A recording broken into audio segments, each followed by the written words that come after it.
আজি আমি সন্দীপন গড় তেওঁক এৰেষ্ট কৰিছোঁ আৰু এতিয়া তেওঁক আমি আদালতত হাজিৰ কৰিম আৰু তেওঁক পুলিচ ৰিমাণ্ড আমি বিচাৰিম।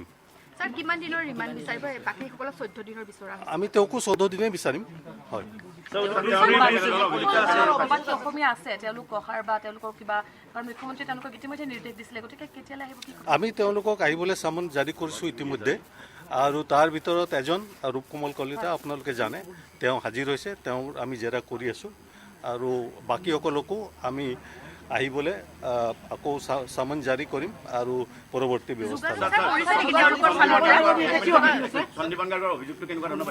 মই এইমাত্ৰ এইটোৱে ক'ম যে তেওঁক আমি গ্ৰেপ্তাৰ কৰিছোঁ, এইটো তদন্ত চলি আছে, ইয়াতকৈ বেছি মই মন্তব্য কৰিব নোৱাৰোঁ। তেওঁলোকে যোগাযোগ কৰিছে নেকি প্ৰবাসী অসমীয়া বাকী কেইজনে? তেওঁলোকৰ লগত যোগাযোগ কিছুমান চলি আছে আৰু যিহেতু তেওঁলোক বিদেশত আছে, গতিকে বিদেশৰ এটা কিছুমান বিশেষ প্ৰক্ৰিয়াৰ থাকে, সেই প্ৰক্ৰিয়াৰ মাজেৰে আমি তেওঁলোকৰ লগত কমিউনিকেশ্যন কৰিছোঁ আৰু মই আশা কৰোঁ তেওঁলোকো ইনভেষ্টিগেশ্যনত জইন কৰিব। তদন্ত কৰাৰ এটা বিশেষ প্ৰক্ৰিয়া আছে, সেইটো ভাৰত আৰু ছিংগাপুৰৰ মিউচুৱেল লিগেল ট্ৰিটিৰ অধীনতহে হ'ব।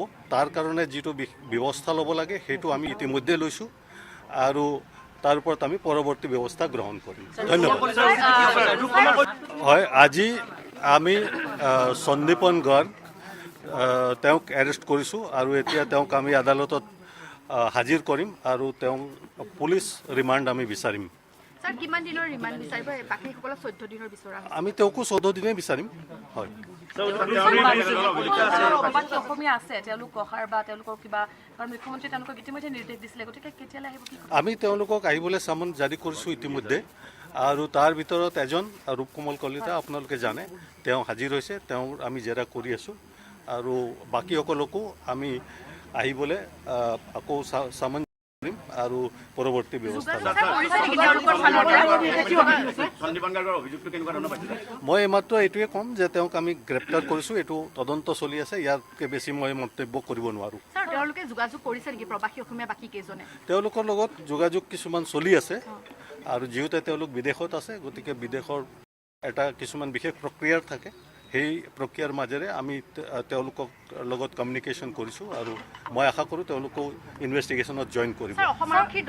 তদন্ত কৰাৰ এটা বিশেষ প্ৰক্ৰিয়া আছে, সেইটো ভাৰত আৰু ছিংগাপুৰৰ মিউচুৱেল লিগেল ট্ৰিটিৰ অধীনতহে হ'ব। তাৰ কাৰণে যিটো ব্যৱস্থা ল'ব লাগে সেইটো আমি ইতিমধ্যে লৈছোঁ আৰু তাৰ ওপৰত আমি পৰৱৰ্তী ব্যৱস্থা গ্ৰহণ কৰিম।